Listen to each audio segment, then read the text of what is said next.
of H.R. 1229, specifically subsection D, entitled Drilling Permit. Under that subsection, the Secretary states the Secretary may, by regulation, require any lessee operating under an approved exploration plan to attain a permit to drilling any well in accordance with such plan. What the amendments are proposing here today, and what my amendment addresses, is what is set forth at page 4, and I propose that it amends after line 6 and includes a subsection 3, which addresses the worst-case discharge scenario certification. This amendment requires the Secretary that shall not issue a permit under paragraph 1 without certifying that the applicant first has calculated a worst-case discharge scenario for the proposed drilling operations, and B, has demonstrated to the satisfaction of the Secretary that the applicant possesses the capability and technology to respond immediately and effectively to such worst-case discharge scenario. Mr. Chair, we are talking here to the people across this nation and in the world who watched the worst-case scenario. What happened in the BP oil spill? What we are simply saying is that before any permit is issued, that the Secretary take the precaution of first having assessed what that worst-case scenario could be, and second, that whoever is seeking, that applicant who is seeking this permit, has both the capability and technology and has demonstrated as such to address that worst-case scenario.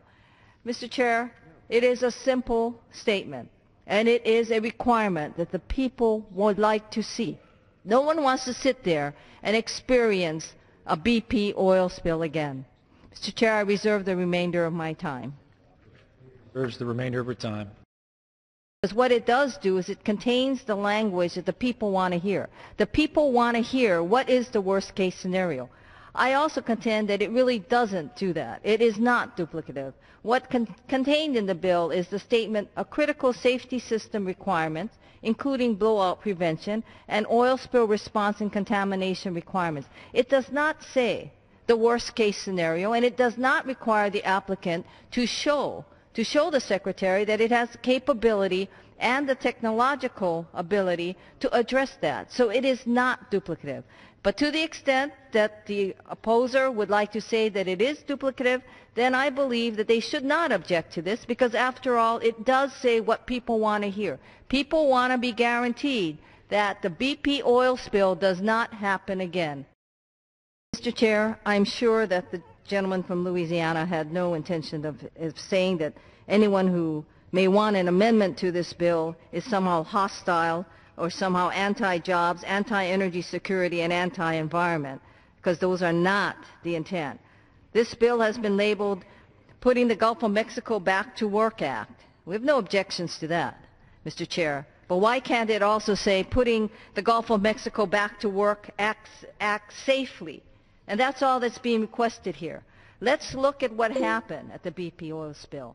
Let's just make sure that it does not happen again. Another spill like that, by taking these precautions, can be avoided. And by doing that, we will not be faced with a situation where someone from that district would say we're hostile because we're not encouraging jobs or not encouraging energy security or not encouraging the environment. This is exactly what we're trying to do. We're trying to do all of these, and it has a ripple effect throughout the nation.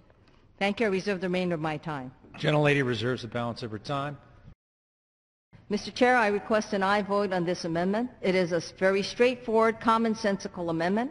It addresses what the people want to hear and want to know, that we are ready to address the worst-case scenario, and the Secretary will not issue a permit until it is addressed. It is not only identified, but that the applicant has both the technological skills plus the capabilities to do and to prevent such a spill.